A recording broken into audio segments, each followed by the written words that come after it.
Thank you, everybody. I'd like to begin by acknowledging that we're on the traditional territory of the Ton-Quechan Council and the Kwantlen Dun First Nation. My name is Scott Smith. I'm a partner at Gowling WLG, and I just really wanted to thank the conference organizers for asking me to come and speak with you today and share some of my experiences working with Indigenous peoples across Canada. One of the great pleasures that I have in the job that I get to do is working on major natural resource and energy infrastructure projects across Canada. And today, I'm hoping to share some of those experiences with you.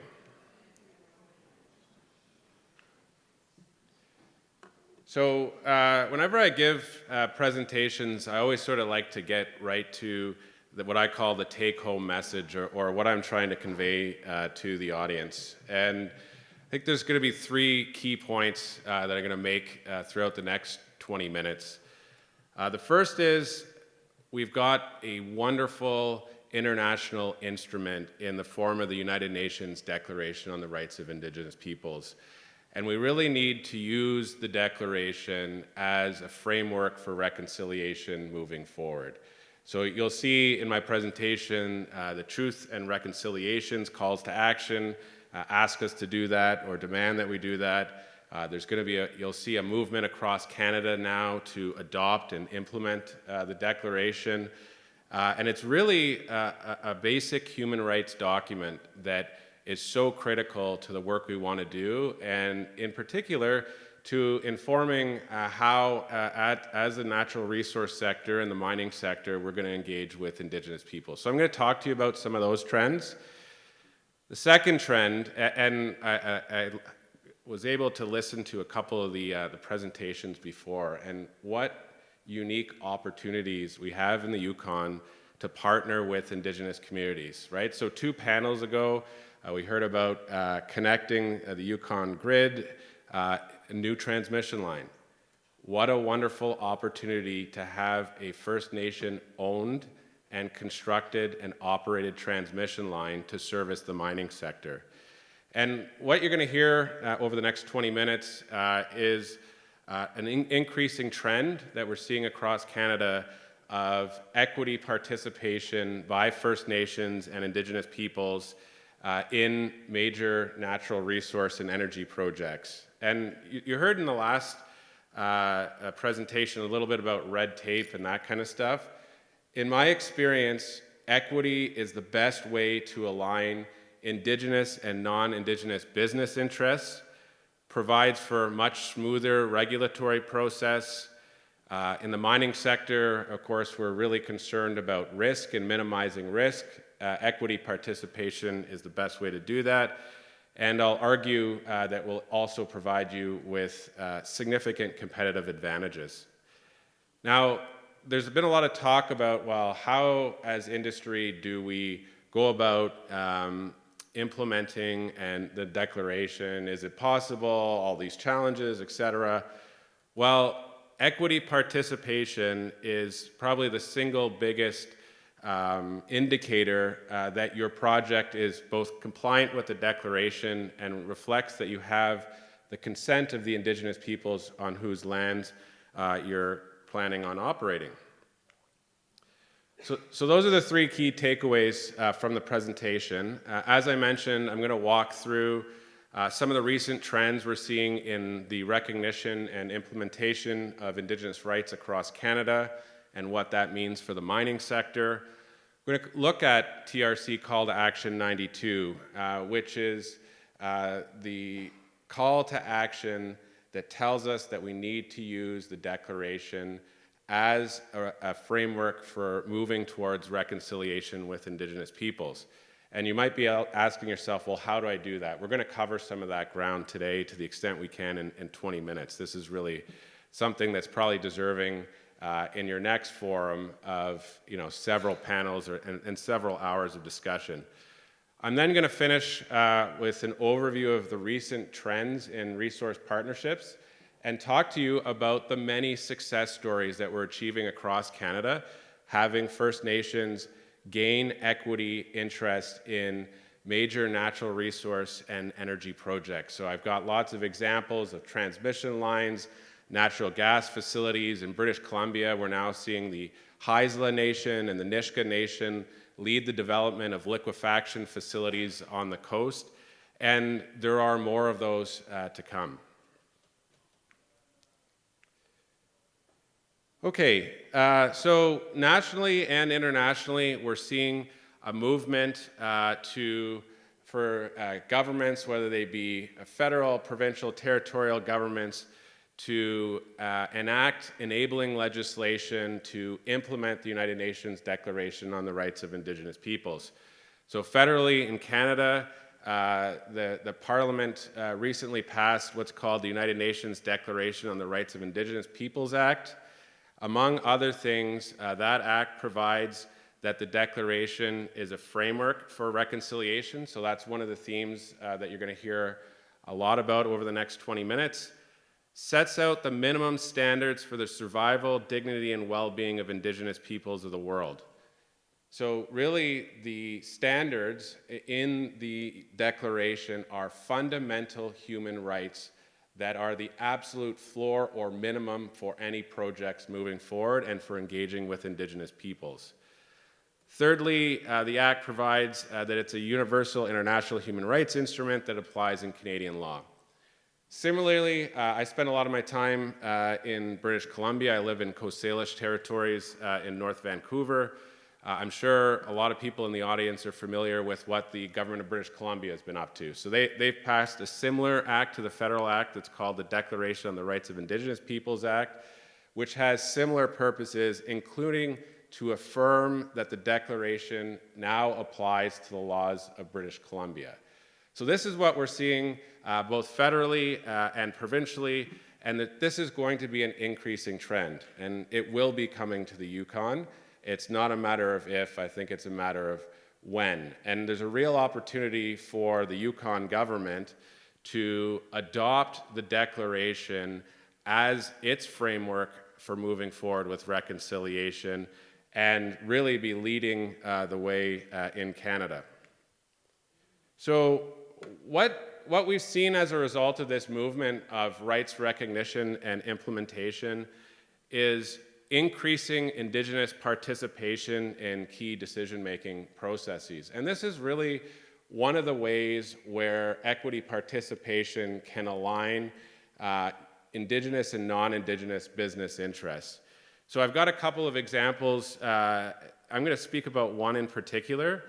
So a couple of months ago, the government of British Columbia and the Tahltan Nation announced the first Section 7 DRIPA agreement. So DRIPA, again, is the Declaration of the Rights of Indigenous Peoples Act. Section 7 gives the province the legislative authority to enter into consent or joint-based decision-making.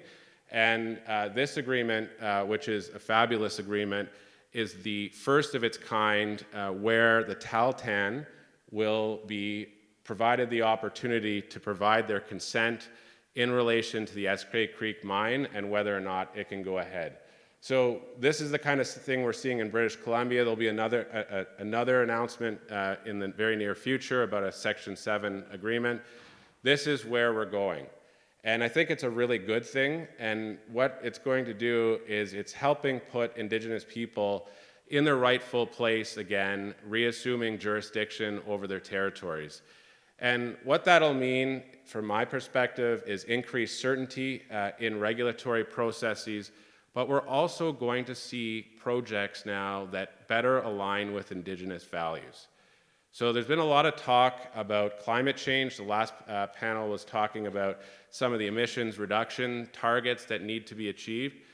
All roads to net zero run through Indigenous territories. There's been a number of conferences recently, both in British Columbia and Canada, that have spoken to that issue.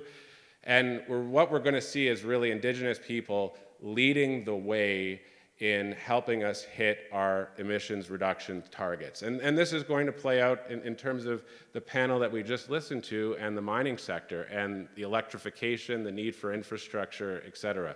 These are very good developments that we all need to be proud of and continue to accelerate moving forward.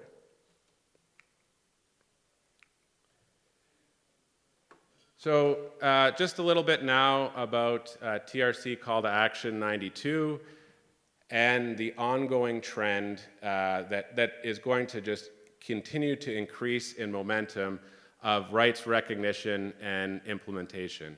So what this is going to require is nothing short of a transformation or a paradigm shift in the mining sector to sort of leave the days behind. And you know, I heard some of these words that are kind of trigger words for me, like consultation and accommodation, impacted communities. Indigenous people, we need to partner with them. They need to start leading this critical development of infrastructure. And TRC Call to Action 92 really provides the guidance in terms of where we're going. So there's a lot of words on this slide here. What I'd really like you to focus on is what I've underlined. So the declaration is a framework for reconciliation.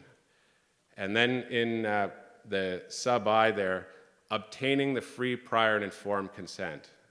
Not trying to get consent, not sort of getting consent half the time. We need to be focused on obtaining consent before moving forward. So there's a number of articles in the declaration. I've highlighted the two most relevant for our purposes today.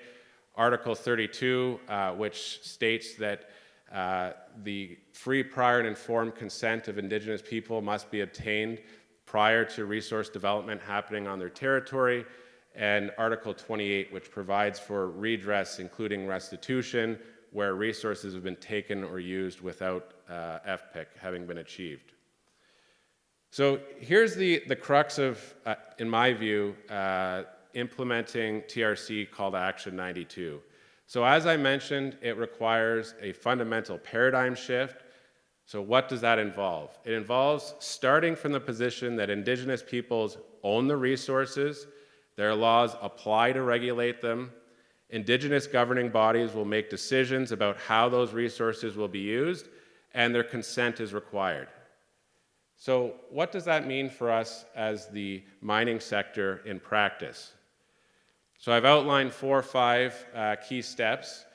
One of them is trust and relationship building with Indigenous communities. I had the opportunity to catch up with some folks over some drinks last night and again today, and I'm hearing about really great success stories in the Yukon about the mining sector starting to engage with and partner with Indigenous communities from the onset of project development. I can't emphasize how important it is to build those relationships and build that trust right from the start. Not when you've got a fully developed plan for your mine, not when you've done all of the engineering work. Need to partner with Indigenous communities so that their values are incorporated from the onset of the development of your project. Of course, the requirement to obtain free, prior, informed consent. This is not a scary thing. It's happening in Canada. There are many, many, many examples where resource development companies have successfully obtained the free, prior, informed consent of Indigenous peoples. Need to ensure, number 4, that the projects are aligned with Indigenous values, decision-making, and priority. And we need to, again, partner with Indigenous people. And the best way to do that, from my experience, is equity participation in major projects. So I started speaking about this topic 5 or 6 years ago, and everybody in the room would kind of look at me like I was crazy when I said, we really need to move towards equity participation in major projects. That's no longer the case. This is happening, folks. It's happening across Canada, and it's happening with increased frequency. Just the number of announcements that we've had this year alone of major equity positions being taken by Indigenous people in major projects is mind-numbing. It's extraordinary. And what I've done, I don't have enough time to go through all of the examples, but I've shared my presentation with the conference organizers, and I'd be happy for them to send it out to you, because there's 6 or 7 great examples of First Nation equity ownership in transmission line, pipelines, liquefaction facilities. Of course, where possible, especially in Ontario, a lot of Indigenous ownership of renewable energy generation facilities, transmission lines, etc. So undeniably, there's this increasing trend towards Indigenous equity ownership of major projects. Now, what we're seeing here in that trend is that you can't adopt a one-size-fits-all approach. The approach is really going to be dependent on the nature of your project. So in the first sub-bullet point here, the timing of equity. So depending on the project, it may make sense for Indigenous peoples to become equity owners early on in the project. In some cases, the projects are too risky for Indigenous investment early on, and usually the investment occurs once the facility is brought, or the project is brought online. So we've seen a number of those types of deals, particularly with pipelines, transmission lines, etc. There's a lot of folks struggling with the second sub-bullet point, and what is the relationship between equity ownership and impact benefit agreements? So in a number of cases, the equity ownership is dealt with in the impact benefit agreement.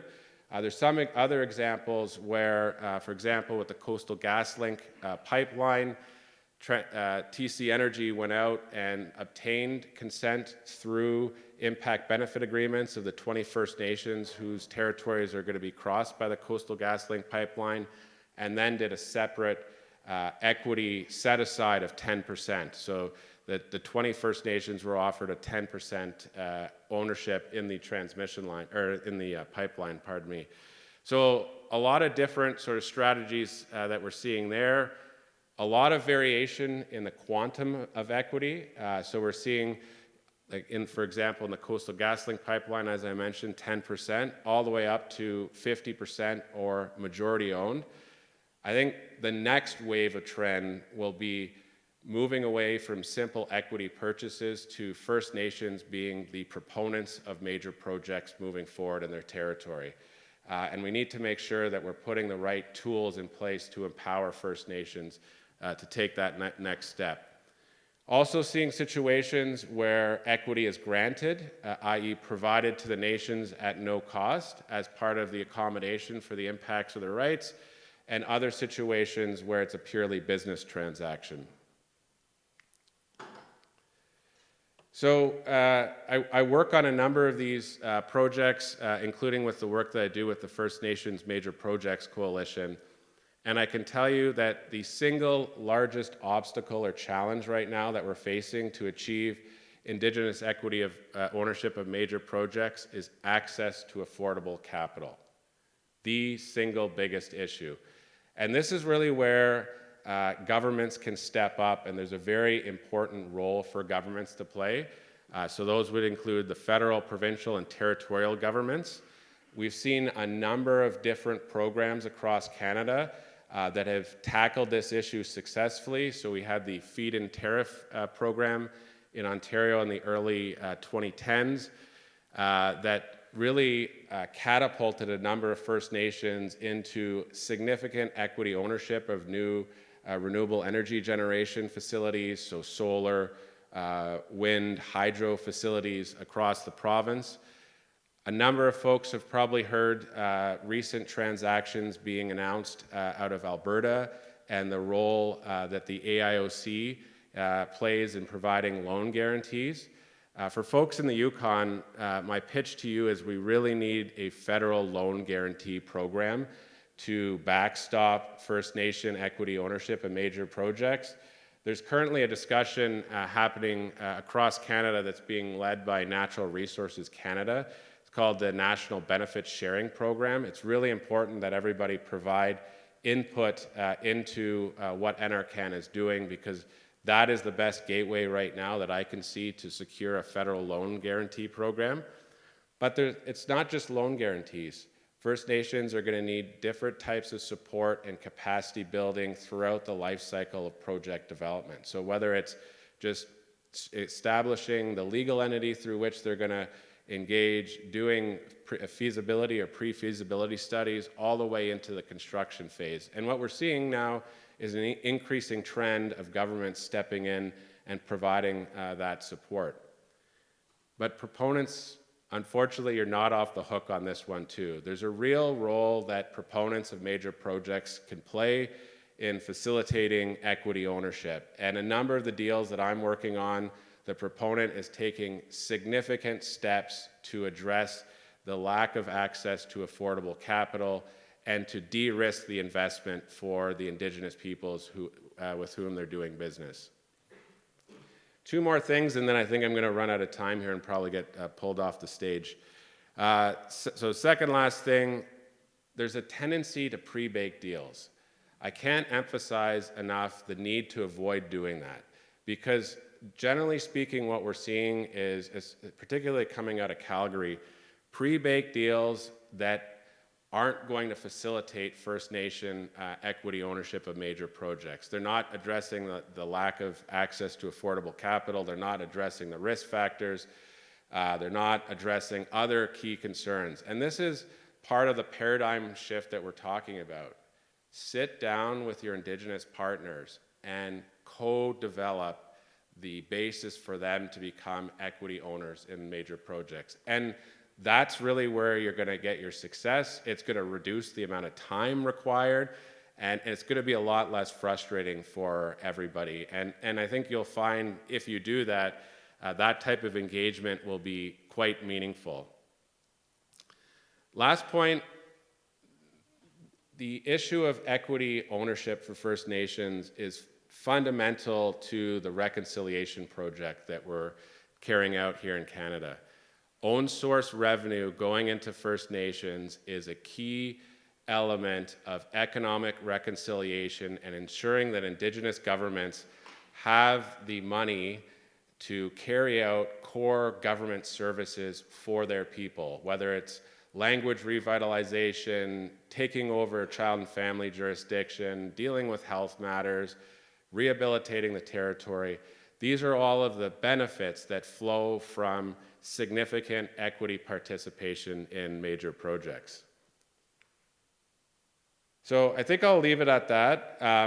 There's a number of slides towards the end of the slide deck where I've gone through individual projects and set out what the projects are about, how much equity was provided in the basis for that equity ownership. So I'll leave that with you, and thank you very much for having me, and I'll be around if you'd like to ask questions.